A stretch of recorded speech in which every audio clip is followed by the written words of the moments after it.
Lieutenant Colonel Daniel Davis, Senior Fellow at Defense Priorities, as well as host of Daniel Davis Deep Dive on YouTube. Colonel, great to speak with you. Talk about the strategy behind cutting special ops forces versus a different area like, let's say, ground forces. You know, when you look at this in context and all the things that are going on, this actually not only makes a lot of sense, it's a little bit overdue. And let me tell you why I say that.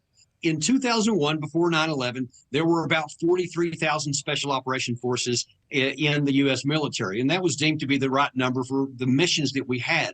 Well, that spiked up to 75,000 in the middle of the war, so we had 186,000 troops in Afghanistan, about 100,000 in Iraq at that height of that. And so much of those battles were about training the Afghan and then the Iraqi military forces and then, a number of others. Well, when those wars paled down, the number of special operations forces didn't. It stayed at, and I think right now it's about 73,000. So still considerably more when we don't have any of those missions to do anymore. So it makes sense to right size that.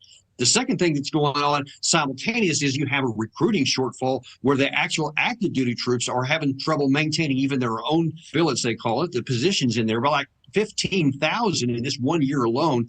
And so the Army is going to have to make some hard choices. It's not a matter of choice. It's not a matter of we want to or don't. It's a necessity. And I think that this is probably something that's going to, help the Army out to meet some of its recruiting shortfalls.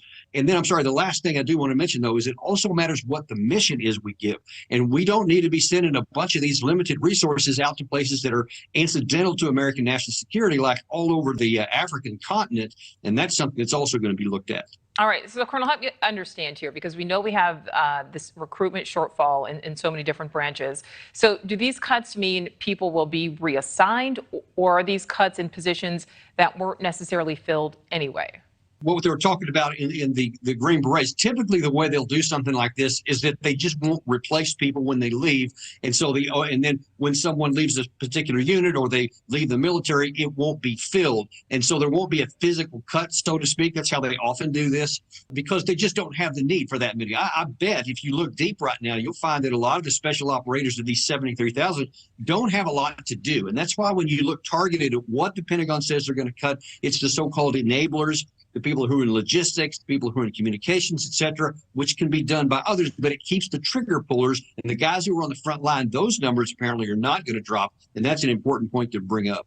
All right. So, Colonel, reductions have been fought by the special operations community. You're here saying, well, it kind of makes sense. So is this a matter of, maybe behind the scenes, a lot of people think that this does actually make sense? It definitely does. Without any question, it makes sense. That's the reason why the Army's senior leadership, both military and political, are making these choices and decisions, because they understand. I mean, they have to balance all these needs. But it also is completely understandable from the special operator community, because they always think they need more. I mean, who doesn't? What general doesn't want more troops, more money, more everything? And really, that's across the board. That's kind of what they do.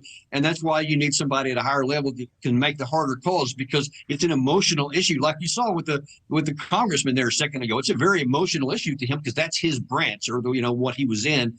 And unfortunately, sometimes we got to make decisions that make more than just the emotional level.